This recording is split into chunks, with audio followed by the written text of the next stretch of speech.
Kenapa harga emas dekat bank lebih murah daripada harga emas dekat public gold?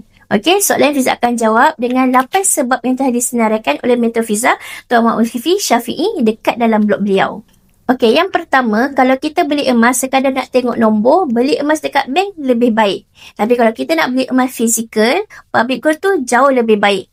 Yang kedua, emas public gold ni tak pernah lebih murah daripada mana-mana emas yang dijual dekat bank. Inilah pengalaman mentor Fiza sejak tahun 2010 lagi dalam dunia pelaburan emas. Yang ketiga, fokus public gold adalah emas fizikal. Kita boleh beli dan kita boleh dapatkan emas fizikal ni dengan harga yang lebih murah dan cara yang lebih mudah. Yang keempat, emas dekat bank walaupun boleh keluarkan fizikal, tapi fokus mereka cuma sekadar nombor, bukan emas fizikal. Yang kelima, kalau kita nak dapatkan emas fizikal melalui bank, fire price dia akan jadi lebih mahal. Proses dan syarat dia pula agak rumit. Yang keenam, bila kita keluarkan emas fizikal, bank tak boleh beli balik emas tersebut ataupun syaratnya sangat cerewet. Kalau kita nak pakai duit, tuan-puan kena jual dekat tempat lain yang spread value dia sangat tinggi dan ia akan merugikan tuan-puan di masa akan datang. Yang ketujuh, okey, tuan-puan kena tahu public gold adalah kilang emas.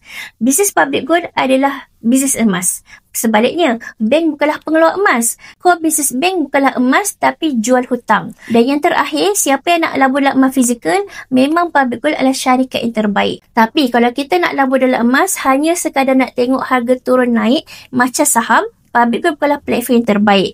So, semoga Syarif Fiza dekat dalam video kali ini dapat bantu tuan-puan untuk buat pilihan yang tepat. Dan perkara yang tuan-puan perlu tahu, kalau harga emas dekat bank tu lebih murah dan spread dia lebih nipis, kenapa pakar emas tak beria sarankan untuk kita beli emas dekat bank? Kongsikanlah video ni supaya lebih ramai lagi orang dapat manfaat. Bagi mereka yang menggunakan simpan emas bersama public gold, dah follow Fiza ataupun isi barang siap dekat bawah tu, ataupun komen saya nak saving emas untuk Fiza tunjukkan langkah dan cara terbaik dalam simpan emas.